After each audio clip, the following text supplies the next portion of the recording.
one thing for me now.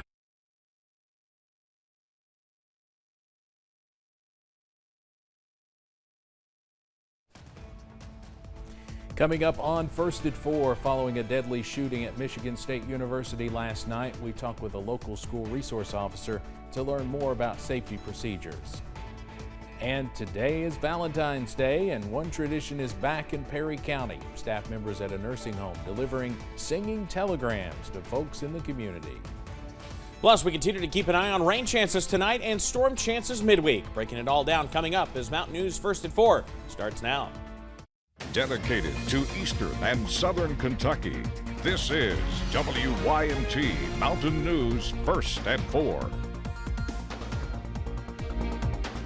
Good afternoon, I'm Steve Hensley. Thanks for joining us on Heroes and Icons at WYMT.com. First at 4, investigators have identified the suspected gunman in the deadly shooting at Michigan State University. 3 students were killed and 5 others critically injured. So far, police have no motive for last night's deadly attack. CBS's Jordan Burroughs has the latest from East Lansing.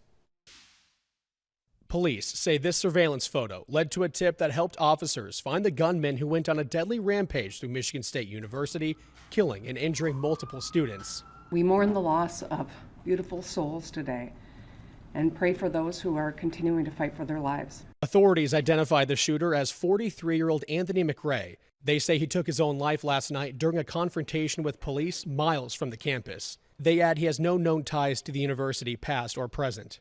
I know everybody wants to know what the motive is. We don't have an answer right now, and that's the honest truth.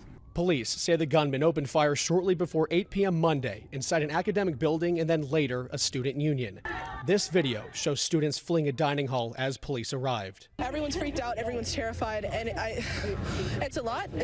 Michigan State University has about 50,000 students, including 19,000 who live on campus. All classes and activities are canceled for at least the next couple of days. And our Spartan hearts are broken. We're grieving, but as a community, we're grieving together. There have been 67 mass shootings in the U.S. since the beginning of the year, according to the Gun Violence Archive. That's more than 1 per day. Jordan Burroughs, CBS News, East Lansing, Michigan. Michigan Governor Gretchen Whitmer ordered flags to be lowered to half-staff until further notice. In light of the Michigan State shooting last night, and with school shootings being a common issue across the country, WYMT's Olivia Calfee caught up with one local school resource officer to learn more about their safety procedures and protocols to keep that from happening right here in our region. We make sure all the doors are locked at all times. All the classroom doors, if a child is in a classroom, other than one-on-one, if there's 2 or 3 students in there with a teacher, that door has to be kept locked. Engel says he's confident about the safety of students and says they are prepared if a situation were to happen. We'll have more about this tonight at 6. Just hours after the Michigan State mass shooting, a bill that would prevent police in Kentucky from enforcing any federal gun ban made its way through a committee. Jim Stratman explains what House Bill 153 would do. House Bill 153 really serves as a second try for lawmakers. Last year, a similar bill passed out of the House, but never made it out of a Senate committee. Last year, that bill centered on creating a Second Amendment sanctuary state here in the Commonwealth. The bill's sponsor says this year, that priority really hasn't changed. What this does is it declares Kentucky a Second Amendment sanctuary state. It ensures that our local tax dollars won't be going to enforce Second Amendment issues that the federal government deems to be inappropriate. Representative Josh Bray from Mount Vernon sponsored the bill and spoke at the House Standing Committee on Veterans, Military Affairs, and Public Protection this morning.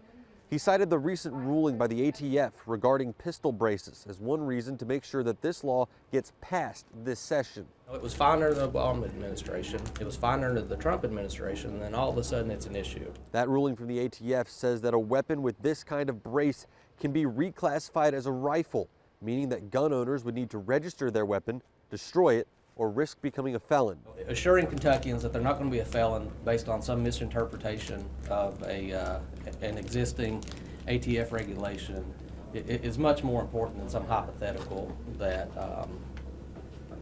personally, I don't think it's an issue. That bill got passed out of committee this morning with all but one yes vote just hours after a gunman in East Lansing, Michigan killed 3 and injured 5 more. That shooting marked the 67th mass shooting of 2023, according to the Gun Violence Archives. Jim, thank you. The bill will now go before the full House for a vote, but there's no word on when that vote will take place.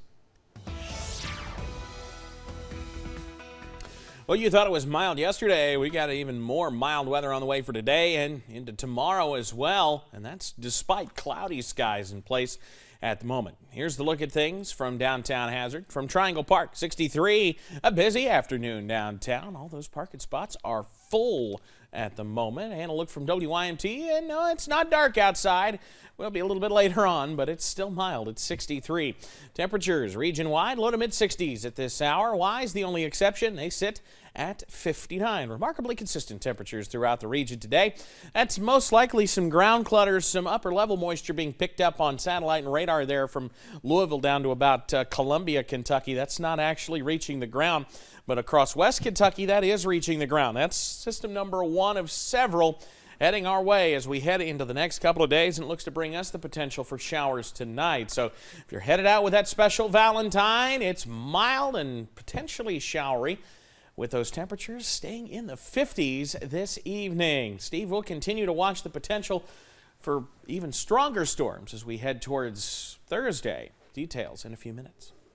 Evan, thank you. Staff from Hazard Health and Rehabilitation Center delivered Valentine's Day singing telegrams to their residents and people in the community. Administrator Charlotte Thornsberry says this tradition has gone on for more than 20 years, and they were finally able to bring it back in full swing this year after stopping for COVID. Thornsberry says they're not professional singers, but they have fun doing it. We bring tears. We also bring some gentlemen hiding their eyes and wanting to run because their wife has actually embarrassed them.